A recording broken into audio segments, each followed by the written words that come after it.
ERQ is discuss how genetic similarities help psychologists in the study of genes and behavior. So before we start the ERQ, I will share with you the structure of the answer that I'm going to follow. First, we will write an introduction which carries 2 marks. Then note that this question has discuss command term, which means you need to write a balanced review, like that is for and against. Another thing is genetic similarity. You need to discuss means you need supporting studies from the subtopic genes from biological approach. So let's start with the introduction first.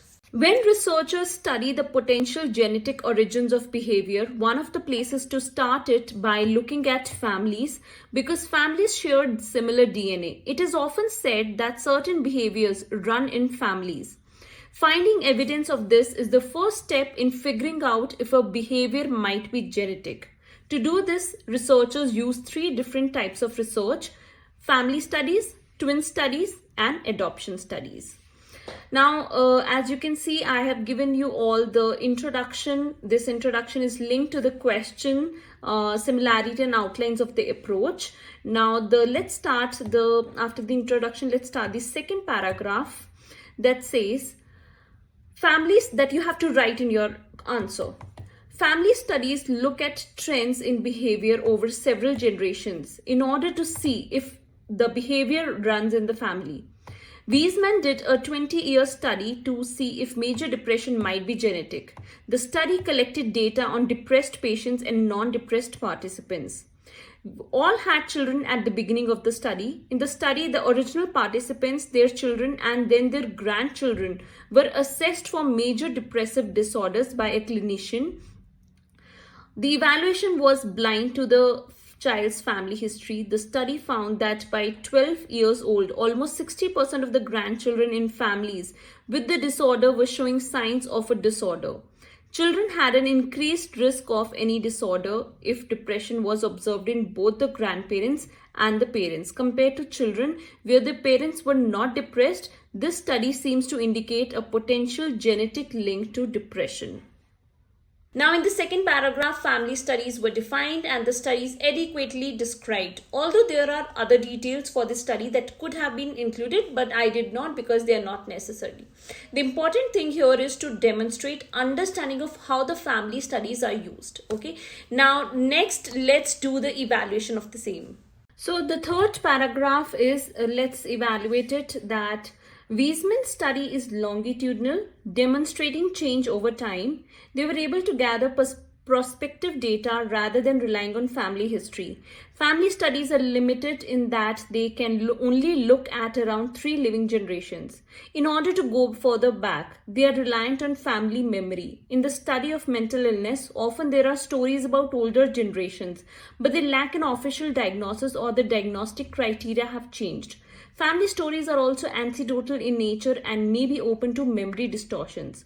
Although family studies indicate a potential genetic link to behavior, there is no genotype studied, so it is not possible to determine if a specific gene might be responsible.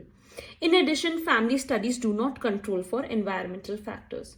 Now, I said, we will be evaluating it, we will be discussing, giving a balanced review of the study. So I have given this in third paragraph where Wiesmann's study is evaluated and limitations of family studies are discussed. So this final sentence could be, you can unpack a bit more. Okay, now let's start with the next paragraph. Twin studies attempt to solve the problem of not identifying the genotype by using identical monozygotic and fraternal dizygotic twins. Although the genotype is still not identified, monozygotic twins have the same DNA and dizygotic twins do not. Kendler carried out a study of over 15,000 twins. If monozygotic twins had a higher concordance rate for depression than dizygotic twins, it could be argued that depression might be genetic.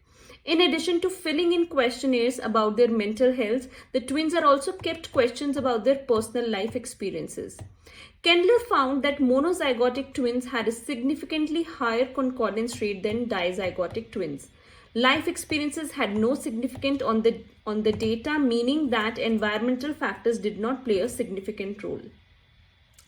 So here we are done with this paragraph as well. In this, like you saw that twin studies were explained and inappropriate studies outlined.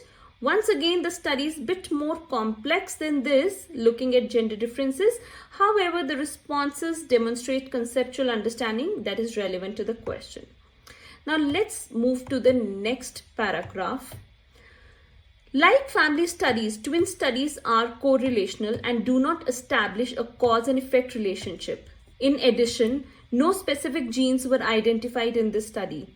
There have been many twin studies that have similar results, so the findings are reliable. However, there are some limitations, as no physiological measurement is taken. All data is self-reported. In addition, the interviews did not officially diagnose the twins but instead accepted previous diagnoses. That assumes that the diagnoses were valid and then that those who were not diagnosed actually do not have the disorder. However, the fact that the sample size is large helps to increase the reliability of the data. Although this study attempted to rule out environmental factors, they were also self-reported. Adoption studies are a natural experiment that allows researchers to more directly investigate the role of environment versus genetics. Now here in this paragraph, I have written twin studies that are evaluated, and as is the study that was used as an example. Now let's write the next paragraph that is related to your adoption studies. It goes like this. This is what you have to write. Adoption studies compare the behavior of a child to both the biological and adoptive parents. The idea is that if the behavior is genetic, then the child's behavior should be more similar to the biological parent than the adoptive parent. This assumes that the environment is different from the environment of the birth parents. If the behavior is more similar to the adoptive parents, who are not genetically similar to the child, then the assumption is that the behavior is the result of environmental factors. Sorensen carried out a study on Danish adoptees to see if obesity might have a genetic origin. This was a longitudinal study that looked at children's height and weight over a 6-year period, as well as their adult weight.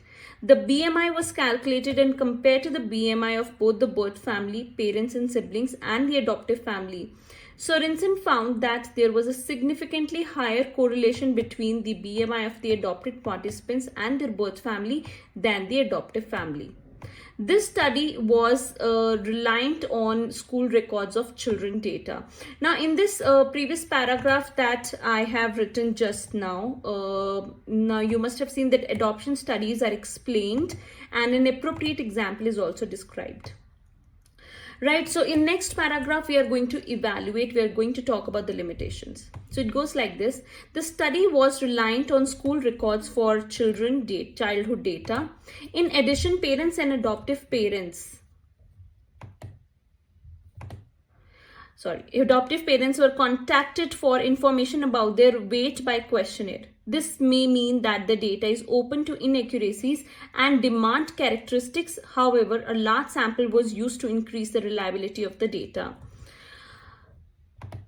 Now, adoption studies also assume that the environment will be different in the adoptive home, but there is often a policy of selective placement in which a family is chosen that is similar to the birth family. This may mean that the environment is not as well controlled as believed. Finally, there is a problem that adoptive children are not representative of a larger population. Knowing that one is adopted may have an effect on one's self of self.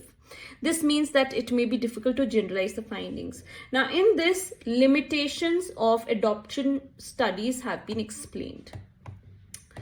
Now, let's go to the last paragraph, that is the conclusion. This is very, very important. This also carries 2 marks. So let's write the last paragraph of the ERQ. Prior to the Human Genome Project, psychologists were dependent on an indirect approach to studying the heritability of behavior. If the participants were genetically similar and had the same behavior, whereas those that were not genetically similar did not have the same behavior, and then it was assumed that genes must be playing a significant role. These methods help to build a hypothesis, but they are limited in their explanation. Being able to map genes and their mutations has helped psychologists get a better understanding of the actual roles of genes in behavior. The conclusion is appropriate now and explains the value of using genetic similarity in forming hypotheses with regard to the origins of behavior. So here we are done with our ERQ. I hope you understood. I have given you literally a ready-made ERQ to write in your exam, and hopefully you get a 7 in your IB psychology. So if you liked my video, please like, share and subscribe. You get all IB psychology material here, all the ERQs, SAQs, concept, supporting studies, counter arguments and so on. And if you have any queries, please feel free to write in the comments below.